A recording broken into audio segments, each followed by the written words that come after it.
এই মুহূর্তে যারা কলেজ ভর্তি নিয়ে খুব টেনশনে আছো তাদের উদ্দেশ্যে আমার এই কথাগুলো।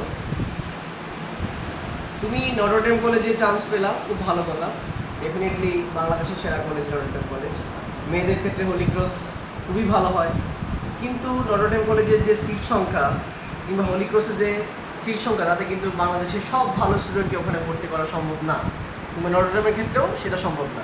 কাজেই যে বা যারা নটরডেমে বা হলি ক্রসে চান্স পাবে না তারা কি পড়াশোনা ছেড়ে দিবে? ডেফিনেটলি না। তাহলে যেহেতু তুমি পড়াশোনা ছাড়বা না, তোমাকে পড়ালেখা করতে হবে এবং তুমি যে কোনো কলেজে হোক না কেন তোমাকে এইচএসসি লেভেলে ভর্তি হতে হবে এবং ইন্টারমিডিয়েট পাস করে বিশ্ববিদ্যালয়ের জন্য প্রস্তুতি নিতে হবে। কাজেই আমি তাদের উদ্দেশ্যে বলি, যাদের বেশি চুলকানি, এই চুলকানি বাদ দিয়ে পড়ালেখায় মন দাও। বাংলাদেশের সব থেকে বাজে কলেজেও যদি তুমি ভর্তি হও তাও তোমাকে পড়ালেখা করতে হবে। সো এটা মনে রাখো যে সরকার যে তোমাকে 10টা কলেজে ভর্তি হওয়ার জন্য এসএমএস করার পারমিশন দিয়েছে, তুমি 10টা কলেজে এসএমএস করো, যে কোনো একটা কলেজেই হোক না কেন সেটা তুমি ভর্তি হও এবং সেইখানে ভর্তি হয়ে তুমি তোমার পড়াশোনাটা ঠিকমতো চালিয়ে যাও। এবং এই কথাটা আমি বলে রাখি যে ধরো এইচএসসি লেভেলে কিন্তু আমরা 2 বছর পাই না।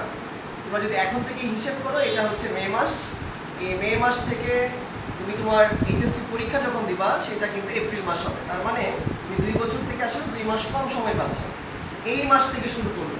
কাজে যারা এখন কলেজ ভর্তি নিয়ে খুব টেনশনে আছো যে আমি কোন কলেজে ভর্তি হবো, ভর্তি হওয়ার পর পড়ালেখা শুরু করবো, তাদের জন্য কিন্তু যতদিন তুমি দেরি করবে পড়ালেখা শুরু করতে ততদিন সময় তোমার জন্য কমছে।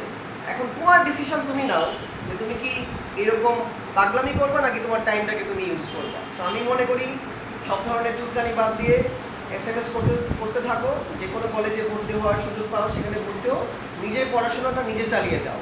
হ্যাঁ, যে এই কলেজে না হলে আমি একদম শেষ, লাইফ শেষ, কিচ্ছু না। তুমি যদি ভালো ইউনিভার্সিটিতে ভর্তি হতে পারো এটা কোনো ইস্যুই না।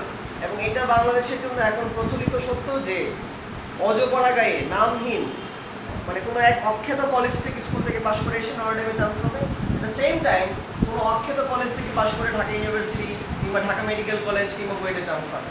তো আমি মনে করি এখন এই মুহূর্ত থেকে তোমাদের একটা মিনিটও টাইম ওয়েস্ট না করে পড়াশোনায় মনোযোগ দাও।